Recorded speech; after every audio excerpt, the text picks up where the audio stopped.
Selamat datang di Historipedia. Ada yang kenal dengan dia?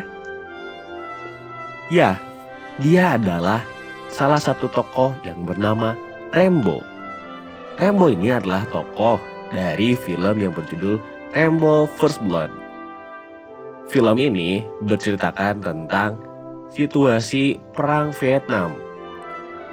Nah, Perang Vietnam itu merupakan perang antara Vietnam bagian utara dan bagian selatan.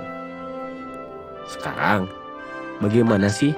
Kok bisa sih muncul dua kubu, ada Vietnam Utara dan Vietnam Selatan? Dan kok bisa pada akhirnya terjadi perang?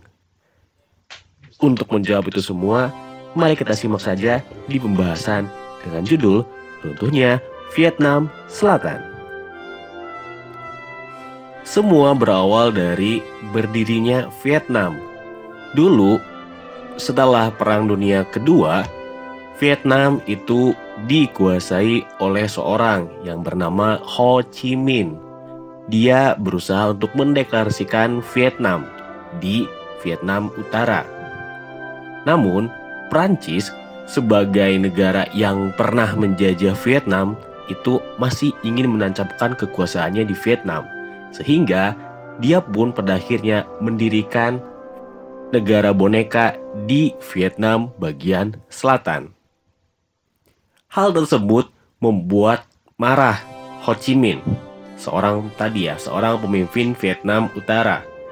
Dia marah karena mengapa Prancis berani-beraninya menguasai daerah Vietnam bagian selatan. Hingga Ho Chi Minh berusaha untuk merebut kembali wilayah Vietnam bagian selatan. Karena Ho Chi Minh bercita-cita ingin menyatukan Vietnam, pada akhirnya pecahlah perang yang dinamakan Perang Indochina yang pertama. Perang Indochina yang pertama ini terjadi antara Vietnam bagian utara dengan Vietnam bagian selatan. Vietnam bagian utara itu didukung oleh dua negara, yakni negara Tiongkok dan Uni Soviet. Sedangkan untuk Vietnam Selatan sendiri itu didukung oleh tiga negara, yakni Amerika Serikat, Inggris, dan Prancis. Untuk menengahi perang ini, maka pada tanggal 8 Mei 1954 diadakanlah perundingan di Jenewa di daerah Swiss. Perundingan ini pada awalnya membahas secara keseluruhan masalah Korea dan Vietnam. Namun, situasi di Vietnam sudah begitu memuncak dan posisi Prancis yang kritis menyebabkan pembahasan dikhususkan pada masalah Vietnam saja. Lalu, hasil perundingan ini menyepakati bahwa Vietnam Utara dan Selatan pada akhirnya dimerdekakan. Yang kedua, dibentuknya International Control Commission untuk mengawasi dua negara tersebut. Yang ketiga, Vietnam Utara dan Selatan dibatasi garis 17 derajat LU.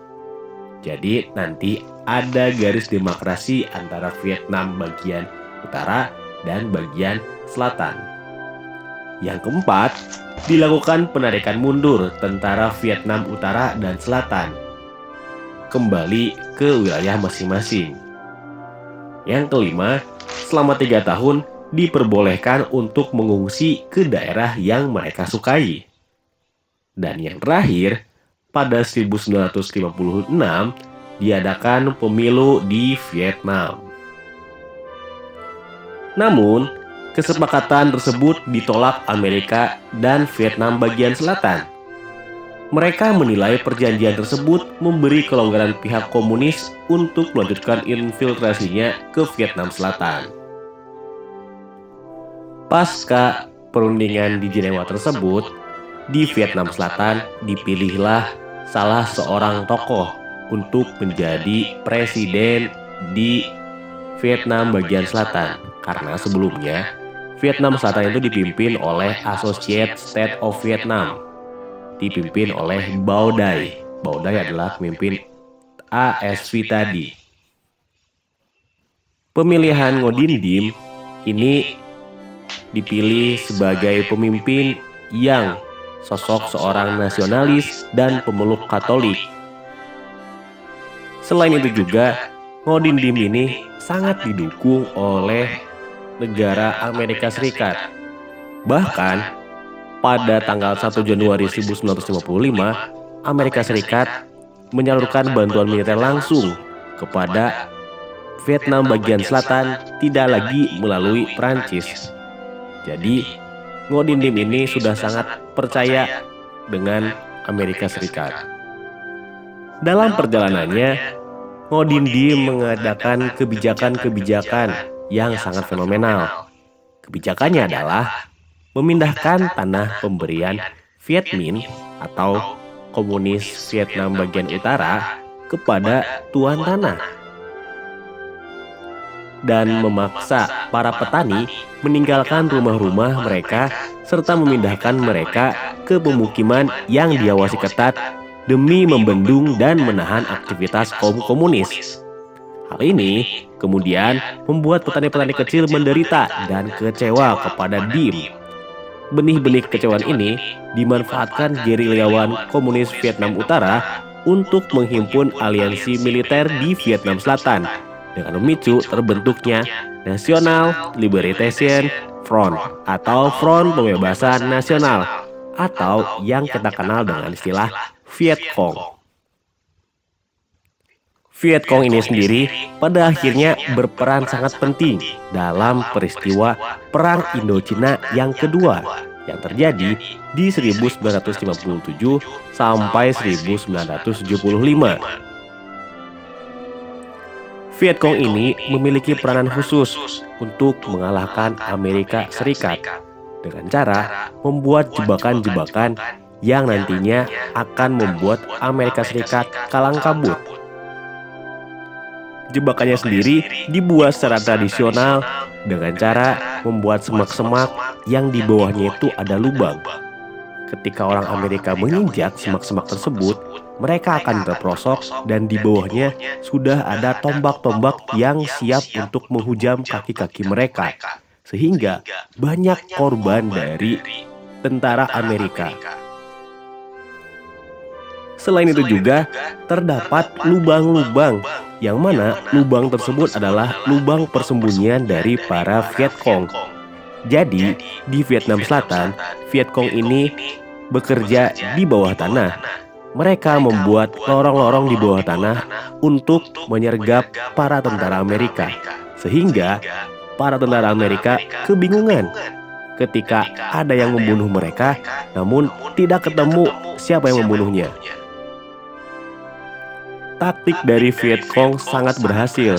Sepanjang sejarah, baru kali ini tentara Amerika merasa gagal ketika melawan Viet Cong. Berkat kecerdikan Viet Cong dan intervensi dari Viet Minh atau komunis Vietnam bagian utara, pada akhirnya wilayah Vietnam Selatan sedikit demi sedikit terkuasai oleh Vietnam bagian utara. Dan pada akhirnya di tahun 1973 terjadilah perundingan damai yang diadakan di Paris, Prancis. Pasca perundingan damai yang diadakan di Paris, Vietnam bagian utara masih tetap ingin untuk menguasai Vietnam bagian selatan. Karena sesuai dengan cita-cita dari Ho Chi Minh, bahwasanya Ho Chi Minh ingin menguasai seluruh Vietnam dan ingin seluruh Vietnam itu merdeka. Sehingga pada akhirnya di tanggal 30 April 1975, Vietnam bagian selatan semakin terdesak. Dan pada akhirnya di tahun tersebut Vietnam bagian selatan menyerah kepada Vietnam bagian utara. Setelah Vietnam bagian selatan menyerah kepada bagian utara, maka pada tanggal 2 Juli 1976, Vietnam Utara dan Selatan akhirnya bergabung dan akhirnya berubah nama menjadi Republik Sosialis Vietnam. Inilah Vietnam yang kita kenal saat ini.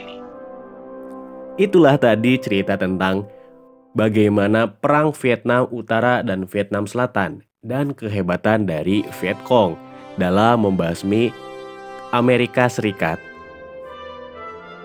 Terima kasih telah menonton video di Historipedia. Tetap jaga kesehatan, tetap rajin belajar, dan tetap cinta sejarah. Salam Historia. Assalamualaikum warahmatullahi wabarakatuh.